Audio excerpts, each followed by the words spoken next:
Hello friends, work energy का ये topic है और lesson number 6 H Verma concept of physics पे बेस्ड है।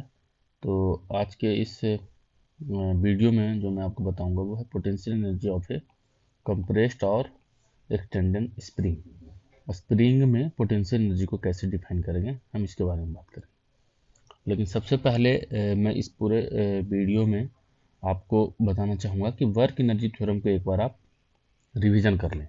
तो वर्क एनर्जी थ्योरम क्या है कि work done by conservative, non conservative, external, मतलब work done by all the forces, वो चेंज इन काइनेटिक एनर्जी का बराबर होगा डेल्टा के। ये है। और जो डिफिनेशन ऑफ पोटेंशियल एनर्जी है वो क्या है कि कंजर्वेटिव फोर्स के द्वारा जो वर्क डन होगा वो negative of change in potential energy, या चेंज इन पोटेंशियल एनर्जी क्या होगा, negative of work done by conservative force. तो ये है पोटेंशियल एनर्जी का डिफिनेशन। इन दोनों को कंबाइन करेंगे तो आपको मिल जाएगा, आप इस तरह से लिख सकते हैं वर्क डन कंजर्वेटिव को minus change in potential energy U final plus work done by non conservative plus work done by external equal to change in kinetic energy. तो इन दोनों को एक साथ रख के आप लिख सकते हैं work done by non conservative और work done by external is equal to K final plus U final minus K initial plus U initial. तो ये क्या है, मैकेनिकल एनर्जी आता है। तो होगा ई फाइनल माइनस ई इनिशियल। ये कब होगा, जब work done by non conservative forces और एक्सटर्नल होंगे। तो ये जानना, ये रिजल्ट ये बहुत इंपॉर्टेंट है। वो इसलिए कि work done by external force की अगर बात करें, नॉन कंजर्वेटिव फ्रिक्शन अगर ना हो, तो आप जो एक्सटर्नल फोर्स वर्क करेगा वो किसके द्वारा होगा, चेंज इन मैकेनिकल एनर्जी का।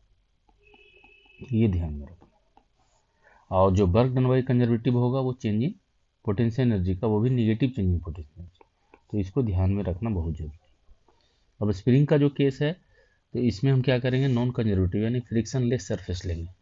ठीक है।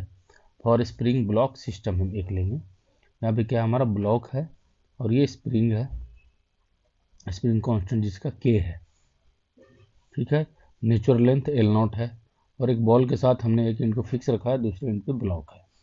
अब ब्लॉक को हमने मूव करवाया एक्स डिस्टेंस और ये स्ट्रेच हो गया इतना ही, इलोंगेशन स्प्रिंग में एक्स हो गया। तो एक्स इलोंगेशन होने से स्प्रिंग के पोटेंशियल एनर्जी में चेंज आएगा। नेचुरल लेंथ एल नॉट था, अब लेंथ बढ़ के हो गया एल नॉट प्लस एक्स। तो यहाँ पे आप देखेंगे कि हमने ये फ्रिक्शनलेस सरफेस माना है। स्प्रिंग है मासलेस, सरफेस है फ्रिक्शनलेस। तो इलोंगेशन स्प्रिंग में अगर एक्स होगा तो टेंशन स्प्रिंग में कितना जनरेट होगा, के एक्स। स्प्रिंग फोर्स के एक्स यहाँ पे जनरेट होगा, स्प्रिंग फोर्स बोल दीजिए। Force on ball by spring.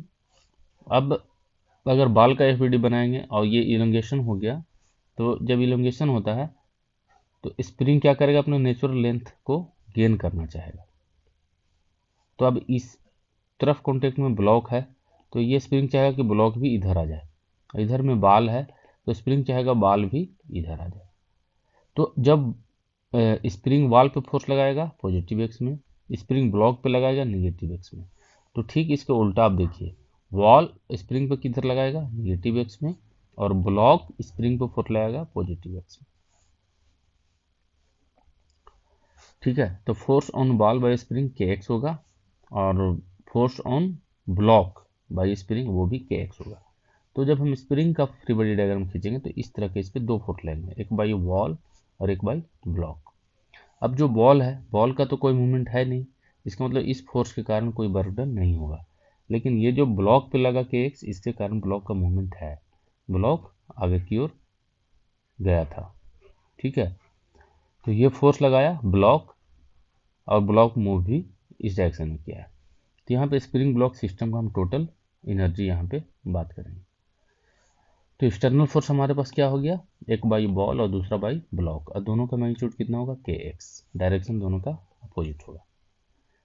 तो work done by external force on the spring. Spring पे एक्सटर्नल फोर्स ने कितना वर्क किया, हमारे पास दो एक्सटर्नल फोर्स है, इन दोनों ने वर्क कितना किया इसको देखेंगे। तो वर्क डन बाई बॉल कितना हो जाएगा, 0, और work done by block force वो क्या हो जाएगा, के एक्स डी एक्स। ठीक है। जो ब्लॉक है वो स्प्रिंग पे फोर्स किधर लगाया था, पॉजिटिव एक्स में, और स्प्रिंग का जो ये पॉइंट है कांटेक्ट, ये मूव किधर किया था, ये भी एक्स में ही मूव किया था। तो दोनों का डायरेक्शन सेम है। तो यहाँ पे जो वर्क डन है वो क्या हो जाएगा, के एक्स डी एक्स, और इलोंगेशन हो गया 0 से x में, सेम डायरेक्शन में है तो ये पॉजिटिव हो जाएगा। तो के एक्स डी एक्स के एक्स स्क्वायर अपॉन 2, तो हाफ के एक्स स्क्वायर, इतना वर्क डन किया ब्लॉक स्प्रिंग पे, तो ये पॉजिटिव वर्क डन है, के एक्स और एक्स सेम डायरेक्शन में। Now from work energy theorem चाहिए, तो वर्क एनर्जी थ्योरम अब हम लगाते हैं स्प्रिंग ब्लॉक सिस्टम पे। तो क्या होगा, work done by non conservative, work done by external, ठीक है। ये होगा चेंज इन मैकेनिकल एनर्जी का, ये स्प्रिंग के लिए। तो work done by non conservative कितना है स्प्रिंग के लिए, नॉन कंजर्वेटिव यानी फ्रिक्शन, तो फ्रिक्शन लेस सरफेस था तो 0 हो जाएगा। एक्सटर्नल फोर्स कितना वर्क डन किया, जो ब्लॉक था, तो ब्लॉक ने किया हाफ के एक्स स्क्वायर। और चेंज इन मैकेनिकल एनर्जी, तो यू फाइनल के फाइनल माइनस यू इनिशियल के इनिशियल, ये लिखेंगे। तो देख लीजिए ये होगा हाफ के एक्स स्क्वायर और you final minus you initial, क्योंकि काइनेटिक एनर्जी नहीं है, क्योंकि स्प्रिंग क्या है, मासलेस है, तो स्प्रिंग का तो काइनेटिक एनर्जी नहीं होगा, तो सिर्फ चेंज इन क्या आएगा, पोटेंशियल एनर्जी। यहाँ से हमें स्प्रिंग का चेंज इन पोटेंशियल एनर्जी मिल गया हाफ के एक्स स्क्वायर। अब कंप्रेशन का केस होगा, तो उस केस में वर्क डन बाई ब्लॉक क्या हो जाएगा, पॉजिटिव होगा, क्योंकि ब्लॉक स्प्रिंग पे फोर्स इस डायरेक्शन में लगाएगा और स्प्रिंग इधर कंप्रेस भी होगा, तो दोनों सेम डायरेक्शन में होंगे। तो उस समय भी वर्क डन बाई ब्लॉक जो एक्सटर्नल फोर्स का काम कर रहा है वो भी क्या होगा, पॉजिटिव। तो सेम, और वर्क डन बाई बॉल उसमें भी 0 होगा। तो उसमें भी चेंज इन पोटेंशियल एनर्जी जो है स्प्रिंग का इलोंगेशन और कंप्रेशन दोनों के केस में अगर एक्स से है तो चेंज इन पोटेंशियल एनर्जी कितना हो जाएगा, हाफ के एक्स स्क्वायर, ठीक है। ये हमने यहाँ पे दिखाया कंप्रेशन के केस में। कहता है if we take U initial 0 at natural length then reference point इसको बोलेंगे, तो final potential energy half k x square बोल सकते हैं। कहने का मतलब कि ब्लॉक जब नेचुरल लेंथ पे था, एल नॉट इसका नेचुरल लेंथ है, तो यहाँ पे स्प्रिंग का जो पोटेंशियल एनर्जी है उसको हम मानेंगे रेफरेंस यानी 0। अब यहाँ से अगर इसमें एक्स इलोंगेशन हो गया तो ये हो गया फाइनल पोजीशन, तो जब फाइनल पोजीशन पे होगा तो यू फाइनल कितना हो जाएगा फिर, हाफ के एक्स स्क्वायर, क्योंकि चेंज कैसे लिखते हैं, you final minus you initial, और यही है हाफ के एक्स स्क्वायर। अब इनिशियल हमने जो रेफरेंस मान लिया 0, तो यू फाइनल कितना होगा, हाफ के एक्स स्क्वायर। तो ये होता है रेफरेंस लेवल स्प्रिंग का। नेचुरल लेंथ पे अगर हम मान लें तो एक्स इलोंगेशन हो तब भी फाइनल पोटेंशियल एनर्जी स्प्रिंग का कितना हो जाएगा, हाफ के एक्स स्क्वायर। अगर एक्स कंप्रेशन हो तब भी पोटेंशियल एनर्जी कितना हो जाएगा, हाफ के एक्स स्क्वायर। कहता है डेट इज इन इलोंगेशन और compression potential energy of the spring increase by half k x square, internal forces between particle of the spring. अब ये जो पोटेंशियल एनर्जी है ये किसके कारण है, तो स्प्रिंग के स्ट्रक्चर में जो स्प्रिंग के पार्टिकल्स हैं उनके बीच में जो इंटरनल फोर्सेज है उसके कारण है। और चूंकि स्प्रिंग क्या करता है, स्प्रिंग का इलास्टिक नेचर है कि जब उसको इलोंगेट करोगे तो कंप्रेस नेचुरल लेंथ पे आना चाहेगा, और जब उसको कंप्रेस करोगे तो इलोंगेट होके नेचुरल लेंथ पे आना चाहेगा। तो इसी कारण इसको बोलते हैं इलास्टिक पोटेंशियल एनर्जी ऑफ, या स्ट्रेन एनर्जी भी बोलते हैं, ऑफ द स्प्रिंग, जो कितना हो जाएगा, हाफ के एक्स स्क्वायर। अब इस पे दो न्यूमेरिकल्स है काफ़ी इंपॉर्टेंट, इन दोनों को एक बार आप समझिए। चलिए हम सबसे पहला क्वेश्चन लेते हैं। A block of mass m attach to a spring of spring constant k oscillates on a smooth horizontal table, the other end of the spring is fixed to a ball, if it has a speed v when the spring is at its natural length, how far will it move on the table before coming to an instantaneous rest। तो यहाँ पे हमने figure में समझा रखा, ये ball हो गया, ये फ्रिक्शनलेस सरफेस हो गया, स्प्रिंग है जिसको हमने इनिशियली v स्पीड दे दिया। तो कुछ इलोंगेशन होगा इसमें, ठीक है, ब्लॉक के साथ इसका कुछ इलोंगेशन होगा, फिर वहाँ जाके ब्लॉक का स्पीड 0 हो जाएगा, रेस्ट में आ जाएगा, और ये इलोंगेशन x हो जाएगा। ये x हमें पता करना है कि कितना होगा, जबकि यहाँ पे स्पीड कितना है v। तो हम इस पोजीशन पे और इस पोजीशन पे क्या लगाएंगे, कंजर्वेशन ऑफ एनर्जी। फिर work done by all the external forces क्या है, 0। एक्सटर्नल फोर्स क्या हो सकता है, mg, जो वर्टिकली डाउन है। अब ब्लॉक इधर मूव कर रहा है तो ये क्या हो जाएगा, स्प्रिंग ब्लॉक सिस्टम के लिए work done by mg 0, work done by ball 0, work done by normal contact force 0, और यहाँ पे कोई फोर्स नहीं है। तो work done by non conservative, work done by external, ये चेंज इन मैग्नेटिक एनर्जी के बराबर होगा। तो work done by non conservative कितना है, 0। वर्क डन बाई एक्सटर्नल ये भी 0, और ई फाइनल माइनस ई इनिशियल लिखेंगे। तो यहाँ पे क्या हो जाएगा, ई फाइनल इक्वल टू ई, मतलब कंजर्वेशन ऑफ मैग्नेटिक एनर्जी यहाँ पे फॉलो होगा। तो सबसे फाइनली क्या हो जाएगा, एक्स इलोंगेशन के बाद पोटेंशियल एनर्जी स्प्रिंग का half k x square, kinetic energy 0 spring block दोनों का। इनिशियली इस ब्लॉक का हाफ एम स्क्वायर काइनेटिक और पोटेंशियल स्प्रिंग का 0, तो आपको एक्स मिल जाएगा v root over m upon k. अब इसी से मिलता जुलता दूसरा है कि a block of mass m is suspended through a spring of a spring constant k and is in equilibrium. A sharp blow gives the block an initial downward velocity v. How far below the equilibrium position the block come to an instantaneous rest.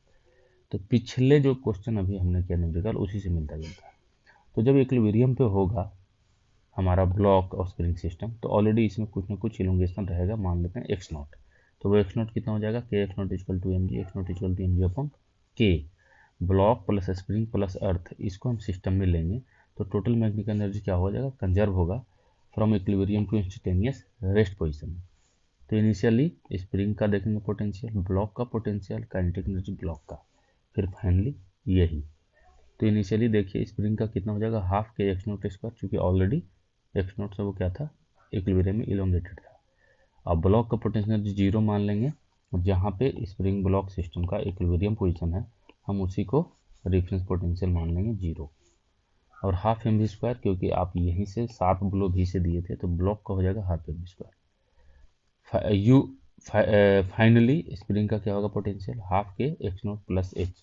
अगर मान लीजिए H downward आके यहाँ पे block rest में हो जाता है तो इतना और इनोवेशन हो जाएगा, half k x naught plus H square minus block कितना है, रेफरेंस लेवल से नीचे आया तो ब्लॉक का gravitational potential energy minus m g h, और काइनेटिक एनर्जी फाइनली 0।